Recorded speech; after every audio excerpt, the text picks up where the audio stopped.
Pokemon. Unless you're living under a rock, you've definitely heard of this franchise. Whether it's the games, the trading cards, or the endless stream of merchandise, Pokemon has cemented itself as a global phenomenon. But while millions of fans engage with the franchise daily, not many people actually know how it all began. Today, we're deep diving into the origins of Pokemon and figuring out how a childhood passion turned into the highest grossing media franchise of all time. It starts with a boy named Satoshi Tajiri, growing up in a Tokyo suburb in the 1960s. As a child, Tajiri was obsessed with collecting bugs, spending hours exploring nature and sharing his discoveries with friends. But as Japan rapidly urbanized, many of the green spaces he loved were paved over, leaving him without a place to continue his hobby. In secondary school, Tajiri discovered a new passion: video games. Frequenting his local arcades, he became fascinated by gaming and wanted to learn everything about it. His obsession followed him into college, where he decided to channel his enthusiasm into something productive. He began publishing a video game magazine called Game Freak, filling a gap in the market as Japan had very few dedicated gaming publications at the time. Game Freak quickly gained traction, drawing in like-minded contributors, including Ken Sugimori, an aspiring illustrator who would later design many of the original Pokemon. With a team forming around him, Tajiri started wondering, what if, instead of just writing about games, he made his own? Determined to turn his vision into reality, Tajiri transformed Game Freak from a magazine into a full-fledged video game company. Their first project was a puzzle game called Quinty, but there was a problem. Game Freak had no dedicated composer. Without music, the game lacked identity. Tajiri asked around and was eventually introduced to a young composer named Junichi Masuda, who brought in a few demo tracks. His work impressed the team so much that he was immediately brought on board, eventually composing the entire soundtrack for the first Pokemon games. Despite their passion, Game Freak's first game didn't make much of a splash, but Tajiri refused to give up. He wanted to create something special, something that could capture the sense of wonder he had felt as a child catching bugs. One day, an idea struck him. What if there was a game where players could collect and trade creatures? What if he could bring back the joy of his childhood in digital form? This was the seed that would grow into Pokemon.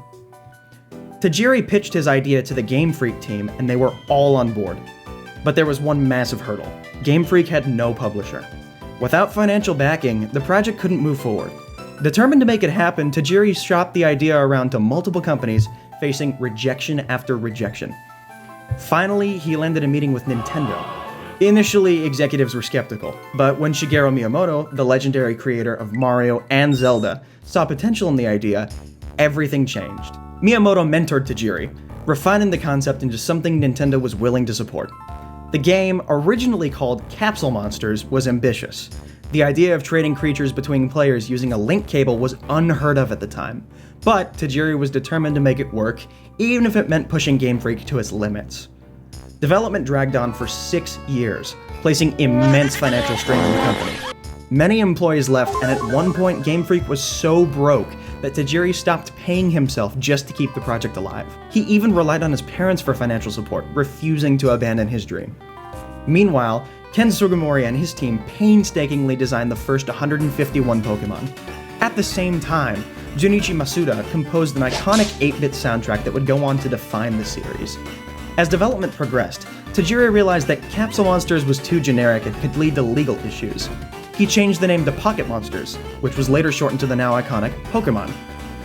Eventually, in 1996, Pokemon Red and Green launched in Japan. At first, sales were slow, but then something incredible happened. Word spread about the ability to trade Pokemon with friends using the link cable. Players quickly became obsessed, and the game's popularity exploded overnight. Nintendo saw the game's success and decided to bring it to the West, releasing Pokemon Red and Blue in 1998, alongside a massive marketing campaign. Japan, by the way, got 3 different releases: Red, Blue, and Green. But the American Blue version was just a combination of all 3 versions Japan got. This massive marketing campaign included an animated series, trading cards, toys, and the unforgettable slogan, "Gotta catch 'em all." Pokemon became a global sensation almost overnight. What started as one kid's love for collecting bugs had transformed into a worldwide phenomenon, inspiring generations of fans, and securing its place as the most successful media franchise in history. So, the next time you catch a Pokemon, trade a card, or hum the theme song, remember, it all started with a boy in Tokyo who just wanted to share his passion for collecting creatures with the world. Searching far and wide, he's Pokemon.